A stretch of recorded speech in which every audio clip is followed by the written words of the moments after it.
Michael Douglas. Michael Douglas. Shorts. Yes. Our first guest, which I am thrilled to have him come on the show. I've never met him before. We once passed in the Pierre Hotel, and he said, like, get out of the way. And I just said, my kind of movie star. But since his Oscar-winning Rocky, he has gone on not only to be a top actor, but which I think is wonderful, he's become a top writer and a top director. He is directing now John Travolta in he just directed John Travolta, yes, in Staying Alive. And he is now going to be this, let me just read this correctly. I do great introductions. Here we go. His Staying Alive, which premieres on Monday for the Stallone autism, I think autistic, but it's autism research. The Fund for Autism Research, okay? And I went to college. Could you please welcome someone that's got me totally tongue-tied, Sylvester Stallone.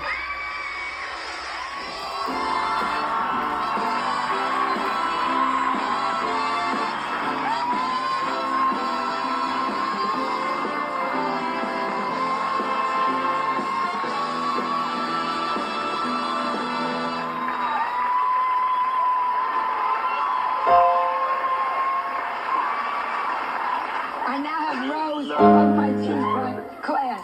What a pleasure to meet you. Bumped right into me in the Pierre Hotel. Really? In New York, yeah. Was I trying to mug you, or was that before? No, it was New York City, so I assumed, you know. And what I love is because I was reading the notes, because before we meet, when we don't know each other, they give you notes. And what I love, because to me, you've been such a major star, that you went through such garbage to get there. And that, you know, that cheers you up. It's really like a Rocky story. Yeah. Isn't that nice? Well, thank you. It is. It's to me, it's like a constant affirmation that miracles do exist. I want to say, truthfully, like, I've watched your career. You're incredible. You really are. I've watched your career. Oh yes, this is them getting up to number 2. This is how it goes, Stephen. Yes, maybe we get along, we understand you because we're both from the East. You're from Philadelphia, Yeah. right? Well, I was born. I was I was like, born in Hell's Kitchen, New York, and I worked along the dock area in Philadelphia, and I lived there with my mother for a couple of years, and it just a couple of years there was enough to Yeah, write you're not 10 from the movies about. So I carry was on. back there for a while. But you made Carry on Rocky filming. there, and Rocky's always based there. Well, Rocky's the kind of place, you know, I mean, Rocky needed a place like Philadelphia, someplace that hadn't been tapped, in a city of, like, real industry. Tell me about getting started, because that was to me when I went over the notes, that it didn't just, like you went to how many agents that never, how many times you were rejected by, I mean, you can't believe it now, right? You're at the top of you. How many agents did not use you? Well, we started actually, I went through all the agencies, then I started getting rejected by all the secretaries. Eventually I worked at a janitor and said, no, nothing. Nothing. We threw me back in the street. Well, I gotta admit, my approach was really bad because most actors have these beautiful glossies made up. They make themselves look, and they have a professional photographer take this picture.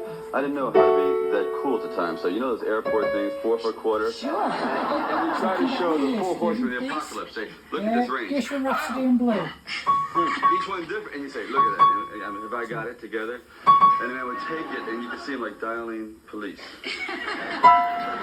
So I kind of didn't have it down together, but after a while, I decided I really was going to make it as an actor. That I felt that I had something to say. That's when I began to write, and I painted my windows black. And You what? yeah, I painted. I just didn't want any distraction at all. Well, actually, no one was looking in. I don't know why I bothered. They were black anyway. It's redundancy. Yes, But you exactly. painted your windows black. Windows black. I kind of like went into this, you might say, self-imposed isolation, and doing that, I guess that's where I just developed some discipline, and the rest was very lucky. No, not lucky. Don't you think success in our business is, I always say it's 1/3 push, 1/3 talent, and then maybe 1/3 luck. I know I gotta say that because I don't think Yeah, because you're good. Now, but tell about all the jobs you had getting started. Well, I started out in New York. I was, they had this one, you might say, tramp infested like hotel, and it was very, very bad. The man said, if you can chase all these vagrants, because these vagrants are like, would be there with machetes, they were tough vagrants. Are you kidding me? Yeah, these weren't like normal vagrants. They would sit there and have card games in front of your door.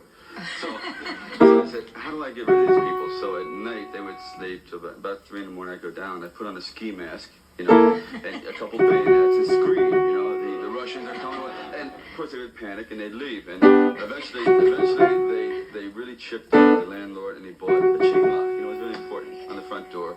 And then I went on to deliver. I delivered bottled water. It was a very important job. But every time I go into a producer like David Selznick at the time, not David, David Merrick.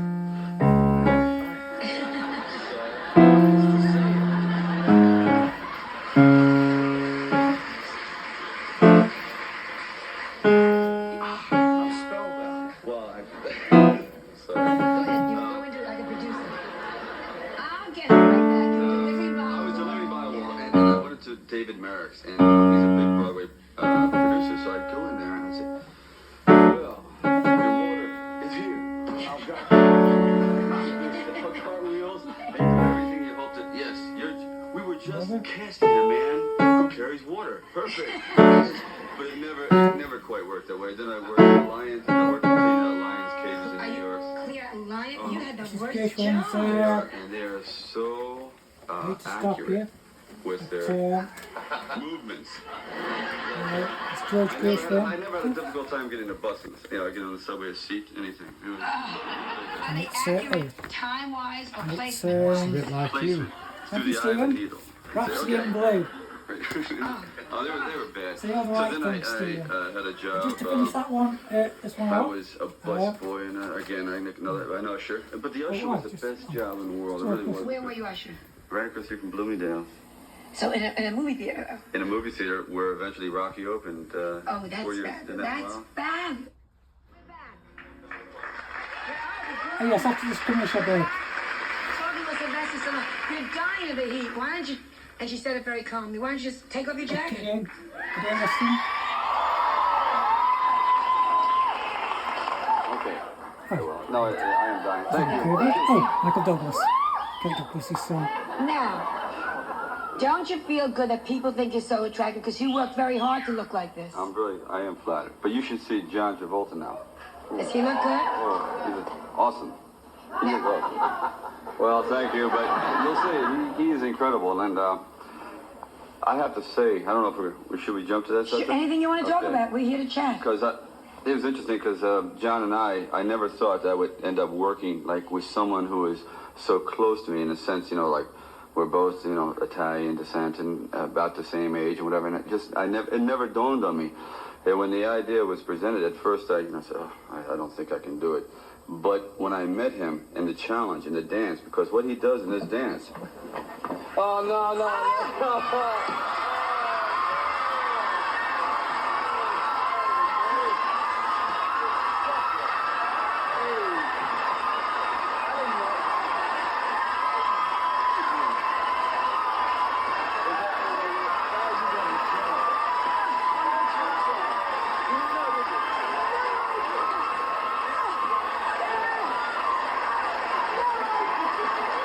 Kevin Stewart.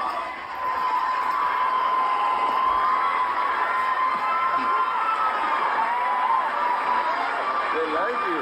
I pulled it off, huh? I don't believe this guy. Who are you? I'm really scared now because I stole your suit. Well, that's great. You got up early. No, I fooled you the whole time. Did you really? Yes, you were. Where were you? They asked me to come on a surprise Sly. You were that Harney Krishna outside. Yeah. And I said, say no. I said, say no the whole day. I said, make them think that I have to go to work. Oh, it's And then at the last minute, because I wanted to surprise you. Oh, it's back. I'm so glad you. I wish I had something to offer you.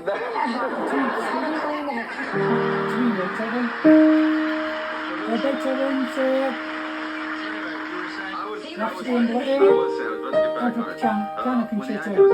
Worried about because I didn't know that much about dance, but I said maybe if I approach it from a very athletic point of view, and knowing how dedicated John is, we could do something that is so much different than disco, because this has nothing to do with disco.